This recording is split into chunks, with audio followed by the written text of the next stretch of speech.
Halo, selamat pagi Seman Sumsel Friends. Kali ini saya sedang ada di Perpustakaan SMA Negeri Sumatera Selatan. Kali ini saya akan berbincang dengan salah seorang sosok inspiratif di SMA Negeri Sumatera Selatan. Tapi sembari menunggu kehadiran beliau, mari kita lihat koleksi yang ada di Perpustakaan SMA Negeri Sumatera Selatan. Yuk!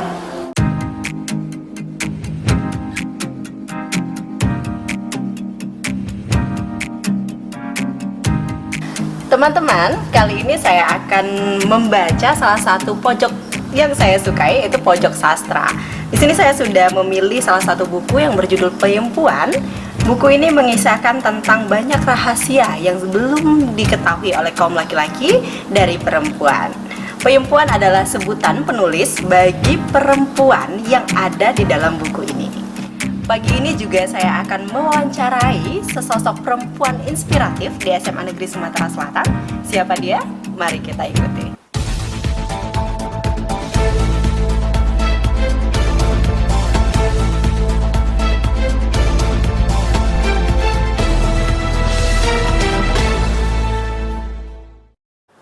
Assalamualaikum warahmatullahi wabarakatuh. Selamat pagi, salam sejahtera untuk kita semua. Smart Social Friends, kembali lagi di Smart Edu Talk. Welcome leaders. Kali ini saya Febri Anggraini akan berbincang dengan sosok wanita inspiratif di SMA Negeri Sumatera Selatan yang sudah 8 tahun membersamai perjalanan SMA Negeri Sumatera Selatan. Langsung saja kita berkenalan. Selamat pagi Bu Devi. Ya, selamat pagi Bu Febri. Bagaimana kabarnya hari ini Bu?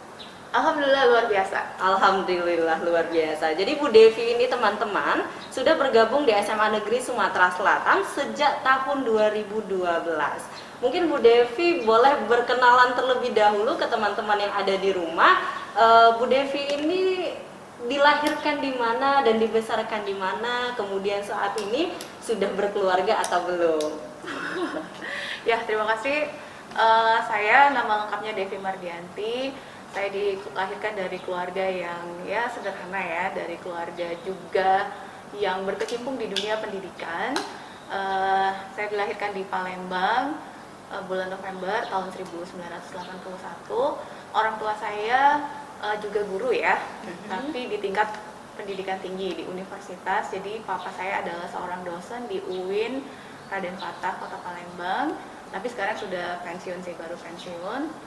Sementara mama saya adalah seorang ibu rumah tangga biasa yang fokus ngurusin kami-kami gitu ya, sehingga kami bisa menjalani pendidikan atas perhatian beliau gitu ya, karena beliau kebetulan tidak bisa mencapai pendidikan sesuai dengan yang ditargetkan seperti itu. Saya tinggalnya dari lahir sampai sekarang di Kota Palembang ya Bu Febri. Mengapa saya tidak keluar? Karena memang orang tua pada saat itu tidak mengizinkan saya untuk keluar, mungkin karena khawatir gitu ya, khawatir dengan anak perempuan dan sebagainya. Akhirnya saya menjalani semua pendidikan saya di Kota Palembang. Oke. Nah, seru sekali ya mengenal sosok Ibu Devi ini. Dan teman-teman, kali ini kita juga tetap menjaga protokol kesehatan ya Bu Devi ya. Meskipun di masa pandemi kita tetap menjaga jarak, menggunakan masker, dan sebelum hadir di sini kita sudah mencuci tangan tadi ya. Nah, mengenal sosok lebih lanjut dari Ibu Devi tadi, dari sisi kelahiran ternyata dari keluarga yang memang keluarga akademisi ya, yang memang anak seorang dosen dari Universitas Raden Fatah Palembang. Nah, Bu Devi ini sendiri background pendidikannya seperti apa? Menyelesaikan strata 1 dan strata 2-nya di universitas mana? Oh ya, saya kuliah S1-nya di Universitas Sriwijaya, Fakultas Keguruan dan Ilmu Pendidikan, jurusannya matematika. Ini di awal kuliah memang sangat terkesan terpaksa. Kenapa? Karena saya tidak mau jadi guru ya. Lagi-lagi saya salah satu guru yang dilatar belakangi dengan keinginan untuk tidak menjadi guru, tapi pada akhirnya takdirnya menjadi guru. Karena banyak kisah-kisah guru yang pada awalnya nggak mau jadi guru, tapi pada akhirnya menjadi guru gitu ya. Menjadi guru awalnya adalah keinginan dari orang tua gitu ya, dari mama yang punya persepsi bahwa menjadi guru itu akan punya waktu lebih banyak antara menjalani profesi dan keluarga seperti itu, walaupun kenyataannya tidak selalu seperti itu. Nah, saya menjalani kuliah di Universitas Sriwijaya selama kurang lebih 4 tahun, alhamdulillah. atas ridho orang tua, keinginan orang tua, kepatuhan kepada orang tua, akhirnya Allah Subhanahu wa taala memberikan kemudahan-kemudahan selama proses menjalani perkuliahan gitu. Pun saya juga tetap bisa aktif di beberapa organisasi di kampus seperti Badan Eksekutif Mahasiswa, Kesatuan Aksi Mahasiswa Muslim Indonesia, dan lain sebagainya. Jadi tidak hanya menjalani pendidikan di bangku kuliah. Oke, luar biasa, memang patut untuk disebut sebagai sosok yang menginspirasi ya. Selama menyelesaikan pendidikan juga tetap aktif di berbagai kegiatan kampus juga. Nah, tadi sudah saya sampaikan ke teman-teman bahwa Bu Devi ini sudah mengabdikan diri 8 tahun di SMA Negeri Sumatera Selatan ini. Pernah menjabat sebagai guru matematika, kemudian wakil kepala sekolah bidang kurikulum, kemudian pelaksana tugas Kepala SMA Negeri Sumatera Selatan. Boleh diceritakan ke teman-teman semua bagaimana suka duka selama bekerja di SMA Negeri Sumatera Selatan ini, Bu? Ya, sebelum saya mengabdi di SMA Negeri Sumatera Selatan, sebenarnya saya sudah pernah bekerja juga ya di beberapa sekolah lainnya. Jadi begitu lulus kuliah, saya mencoba untuk menggali potensi ya, mendapatkan pengalaman sebagai guru matematika di salah satu sekolah swasta di Kota Palembang, tapi hanya sebentar, kurang lebih 6 bulan. Kemudian saya mengikuti tes CPNS di Kabupaten Muara Enim. Alhamdulillah untuk tes yang pertama kalinya langsung lulus dan ditempatkan di SMP Negeri 3 Lubay. Pada saat itu namanya SMP Negeri 3 Lubay, sekarang sudah berubah namanya kalau tidak salah menjadi SMP Negeri 1 Lubay Ulu gitu di Kabupaten Muara Enim. Nah, awal bekerja pengalaman saya sebagai guru tuh lebih banyak di situ ya, di Kabupaten Muara Enim, di sebuah desa kecil yang luar biasa. Suka dukanya mendidik anak-anak yang berasal dari desa yang saya sangat tidak paham pada saat itu culture-nya, budayanya, kebiasaannya, pola pendidikan orang tuanya gitu, yang menuntut saya untuk bisa menjadi pembelajar cepat, seorang guru yang segera beradaptasi bagaimana bisa memotivasi peserta didik ini untuk belajar. Karena kondisi di desa pada saat itu motivasi untuk belajar itu sangat rendah. Jangankan kita menuntut nilai yang tinggi gitu ya pada peserta didik, membuat mereka untuk aktif hadir setiap hari ke sekolah itu aja sudah pencapaian luar biasa bagi seorang guru. Ketika peserta didik hadir ke sekolah dengan semangat yang tinggi, kita belum berbicara bagaimana proses belajarnya ya, itu sudah pencapaian gitu ya bagi seorang guru pada saat itu di sebuah desa kecil. Karena memang pola pendidikan orang tua yang masih sangat rendah, sehingga ada tugas berat bagi kita untuk juga mengedukasi para orang tua dan juga melibatkan diri di masyarakat agar mereka memahami betapa pendidikan ini sangat penting gitu ya bagi anak-anak mereka untuk masa depannya. Kemudian karena saya sudah menikah dan suami ada di Palembang, maka pada saat itu saya memutuskan untuk memutasi ke Kota Palembang dan saya ikut rekrutmen guru di SMA Negeri Sumatera Selatan pada tahun 2012 dan akhirnya alhamdulillah saya diterima dan menjalani tugas di SMA Negeri Sumatera Selatan. Pun dengan situasi dan lingkungannya juga berbeda. Di desa saya tidak pernah menggunakan bahasa Inggris dalam pembelajaran matematika.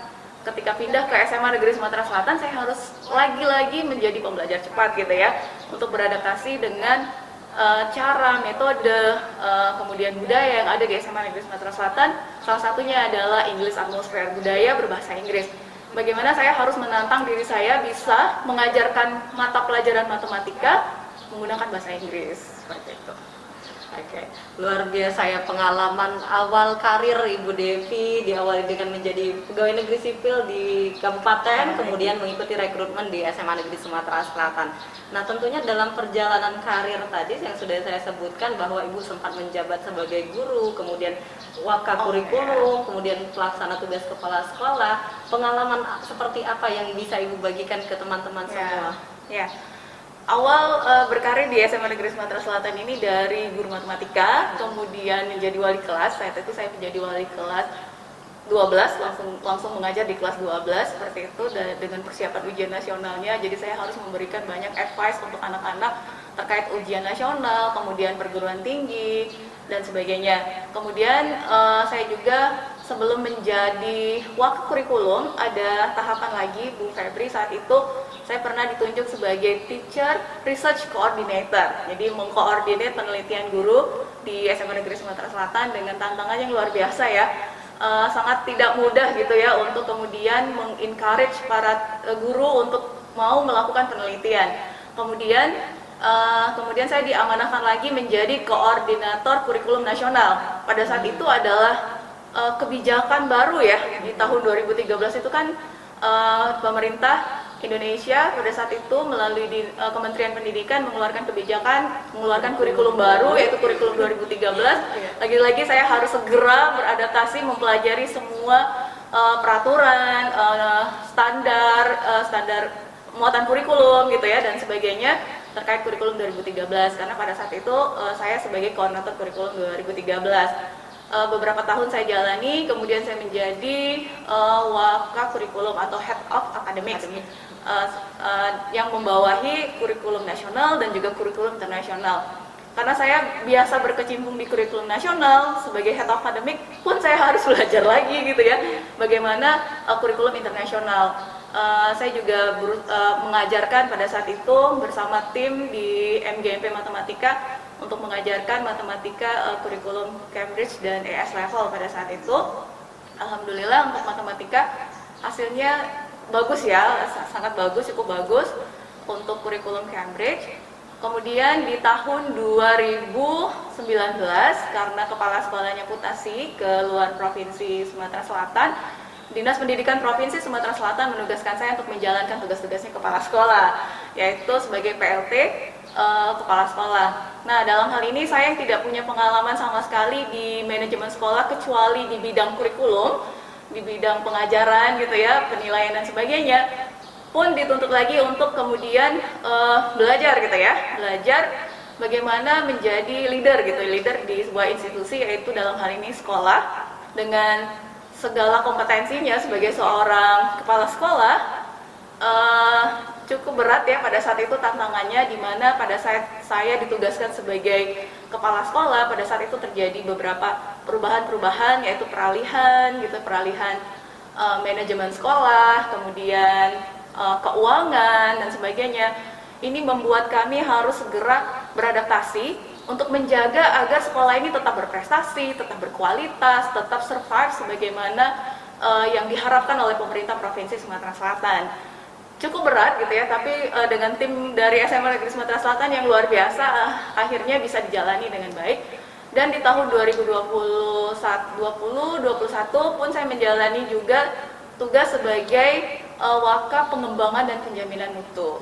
Dan ini kami jalani, terus beradaptasi, terus berusaha untuk mengembangkan program-program yang inovatif yang bisa membuat sekolah ini tetap unggul dan berprestasi di Provinsi Sumatera Selatan. Luar biasa ya. Jadi tips sukses antara dari Bu Devi itu menjadi seorang pembelajar yang cepat ya dan tepat tentunya.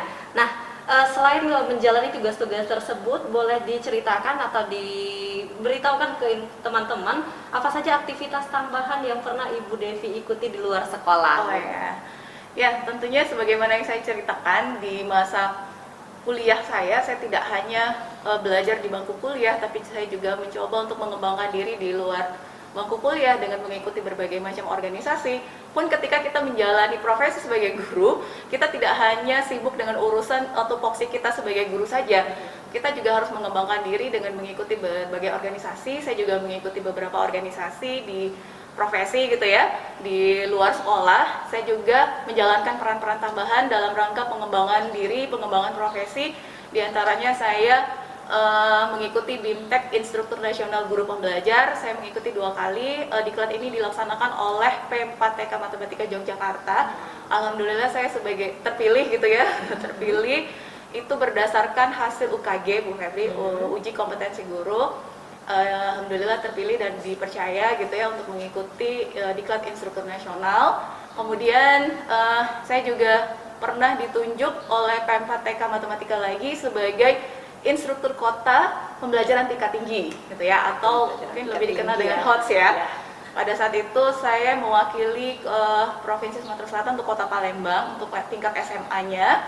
Alhamdulillah semua diklat yang dilaksanakan itu dengan predikat A, amat baik gitu ya, sehingga dianggap layak untuk menjadi instruktur pada saat itu.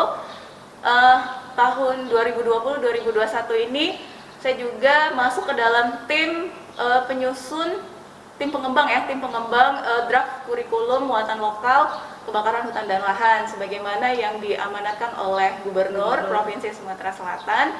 Juga saya menjalani juga peran lainnya seperti menjadi guru pamong program PPG guru gitu ya. Kemudian sebagai fasilitator beberapa kegiatan pendampingan narasumber, webinar juga pernah dan sebagainya gitu. Oke, luar biasa ya, ini termasuk capaian dan motivasi untuk kami semua selaku guru di SMA Negeri Sumatera Selatan untuk dapat mengikuti jejak Bu Devi sebagai instruktur nasional, kemudian dilibatkan dalam pengembangan kurikulum, luar biasa. Nah, untuk saat ini, proyek apa yang sedang dikembangkan oleh Bu Devi?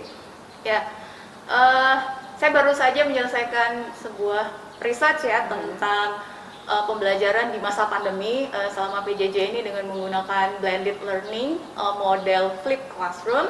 Alhamdulillah sudah selesai dan berhasil meningkatkan hasil belajar terutama di mata pelajaran matematika. Saya berkolaborasi dengan partner saya Bapak Adi Pribadi. Nah, saat ini kami sedang merencanakan proyek lagi yaitu mengembangkan assessment gitu ya, literasi numerasi yang memasukkan konteks etnomatematika. Ini plan kami, rencananya kami akan segera susun proposalnya.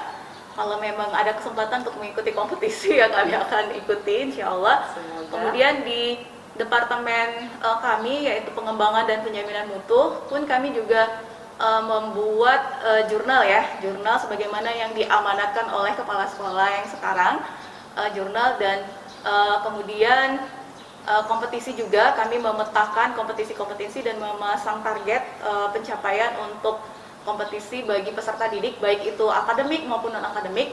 Alhamdulillah di awal tahun Januari target yang dicapai justru di bulan Januari dan Februari ini sudah tercapai. Luar biasa. Baik itu tingkat provinsi maupun nasional sudah tercapai. Jadi kami akan mencoba untuk mengembangkan lagi. Kemudian proyek kami yang sedang kami jalani saat ini yaitu One Class One Innovation. Jadi kami encourage siswa untuk melaksanakan penelitian dan membuat karya-karya inovasi di berbagai bidang seperti matematika, sains, kemudian kewirausahaan juga dan sebagainya. Nah, kami berharap ini nanti bisa berhasil tentunya dengan dukungan dari seluruh warga sekolah. Luar biasa, meskipun di tengah masa pandemi, tapi aktivitas pembelajaran di SMA Negeri Sumatera Selatan, kemudian program-program yang ada di SMA Negeri Sumatera Selatan tetap terjalan dengan baik ya, bahkan melampaui target yang sudah ditentukan sebelumnya ya.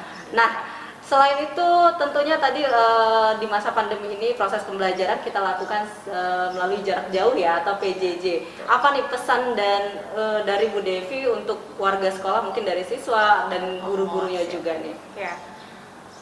Yang pertama pesan untuk semua dulu kali ya. Untuk semuanya adalah mari kita menjaga kesehatan dengan tadi sebagaimana yang sudah disampaikan Bu Febri 3M ya. Harusnya sekarang sudah 5M ya. Kemudian setelah kita ikhtiar untuk menjaga kesehatan kita, juga jangan lupa berdoa kepada Allah Subhanahu wa taala agar kita dilindungi dan juga pandemi ini segera berakhir ya. Amin ya rabbal alamin. Untuk peserta didik nih harapan dan pesan saya untuk peserta didik adalah saya tahu bahwa pembelajaran jarak jauh ataupun belajar dari rumah ini terasa mungkin berat gitu ya. Karena tidak bisa bertemu langsung dengan guru gitu ya, berkomunikasi secara langsung, konsultasi secara langsung dan sebagainya dengan berbagai hambatan dan juga tantangan tentunya. Tapi saya yakin ini juga harapan bagi peserta didik agar tetap survive gitu ya. Kalian harus kuat gitu ya dan jangan menyerah gitu ya, pantang menyerah. Pun harus tetap menjaga integritas. Mengapa? Karena pada saat pembelajaran, pada saat ujian, guru tidak bisa melihat kalian secara langsung, tidak bisa mengamati, tidak bisa mengobservasi secara langsung ya. Maka dalam hal ini integritas sangat diperlukan. Jadi lebih baik kita menderita saat kita belajar daripada kita menderita karena penyesalan. Nah, untuk bagi teman-teman, rekan-rekan saya seprofesi para guru, saya tahu bahwa kita menghadapi banyak sekali masalah juga tantangan selama mengajar gitu ya di masa pandemi dengan online learning, dengan segala keterbatasan baik kita maupun peserta didik. Mari kita bersabar dan mari kita terus meningkatkan kompetensi kita dengan mengembangkan diri gitu ya. Kemudian juga mencoba terus untuk menguasai teknologi supaya kita bisa sekreatif mungkin gitu ya memberikan layanan pembelajaran bagi peserta didik kita. Kemudian mari kita juga positive thinking gitu ya terhadap peserta didik kita bahwa mereka bisa dan mereka yakin mereka akan mampu melaksanakan apa yang sudah kita desain gitu untuk mereka, apa target-target yang sudah kita buatkan bagi peserta didik kita. Itu Pep untuk rekan seprofesi. Ya, luar biasa ya pesan-pesannya bagi seluruh siswa dan rekan-rekan seprofesi. Terima kasih banyak Bu Devi atas kehadirannya pada pagi hari ini dan semua masukan, semua cerita dari Bu Devi ini dapat menjadi motivasi bagi kami semua Seman Sumsel Friends yang ada di rumah juga ya. Demikian teman-teman, untuk mengetahui lebih lanjut topik apa saja yang akan dibahas di Seman's Edu Talk ini, boleh silakan ikuti di Instagram SMA Negeri Sumatera Selatan @semansumsel atau di akun Facebooknya Seman Sumatera Selatan, SMAN Sumatera Selatan. Jangan lupa untuk share video ini, like, komen, dan subscribe akun YouTube ini. Sampai jumpa lagi di Seman's Edu Talk edisi lainnya. Wassalamualaikum warahmatullahi wabarakatuh. Seman's Edu Talk, well done leaders.